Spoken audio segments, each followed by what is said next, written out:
श्री कृष्ण कहते हैं, व्यक्ति को निष्ठा और समर्पण से अपने कार्यों को करना चाहिए, बिना उनके फल की चिंता किए।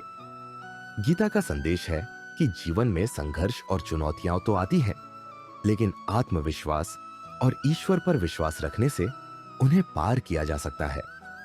बहुत समय पहले की बात है। एक छोटे से गांव में एक किसान रहता था। उसका नाम रामू था। रामू एक ईमानदार और मेहनती व्यक्ति था, लेकिन उसके पास ज्यादा संपत्ति नहीं थी। वह दिन रात अपने खेतों में काम करता था और जैसे तैसे अपने परिवार का पालन पोषण करता था। उसकी जिंदगी साधारण थी, लेकिन उसके दिल में एक गहरी इच्छा थी। वह चाहता था कि उसका गांव समृद्ध हो और सभी लोग खुशहाल रहे। एक दिन गांव में एक अमीर व्यापारी आया। व्यापारी का नाम रघु था और वह व्यापार के लिए बहुत प्रसिद्ध था। उसने गांव के प्रमुख से कहा, मैं यहाँ कुछ समय रहकर व्यापार करना चाहता हूँ, लेकिन मुझे यहाँ एक बड़ा जमीन का टुकड़ा चाहिए।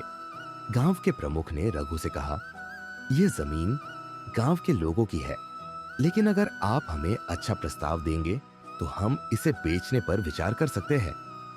रघु ने बड़ी चालाकी से प्रस्ताव दिया, मैं इसे खरीदने के लिए बहुत अच्छी कीमत दे सकता हूँ, लेकिन एक शर्त रखता हूँ।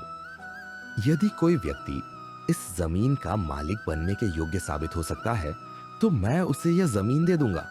रामू, जो हमेशा सच्चाई और ईमानदारी का पालन करता था, ने इस चुनौती को स्वीकार किया। उसने सोचा कि यह एक अच्छा अवसर है अपने गांव के लिए कुछ अच्छा करने का। वह बिना किसी छल कपट के इस प्रतियोगिता में भाग लेने के लिए तैयार हो गया। प्रतियोगिता शुरू हुई। रघु ने सभी प्रतियोगियों से यह पूछा कि वे जमीन के टुकड़े का इस्तेमाल कैसे करेंगे। कुछ ने अपनी योजनाओं में बेईमानी की, जबकि कुछ ने झूठ बोलने की कोशिश की। लेकिन रामू ने सच्चाई से कहा, मैं इस जमीन पर खेती करूंगा और जो कुछ भी मैं उगाऊं वह सभी गांव वालों के लिए होगा। इस जमीन का हर कतरा गांव के भले के लिए होगा। रघु ने रामू की ईमानदारी और सच्चाई को देखकर उसका मूल्यांकन किया। उसने कहा, तुम सच्चे और ईमानदार व्यक्ति हो, तुम्हारी योजना बहुत नेक है, तुम इस जमीन के योग्य हो।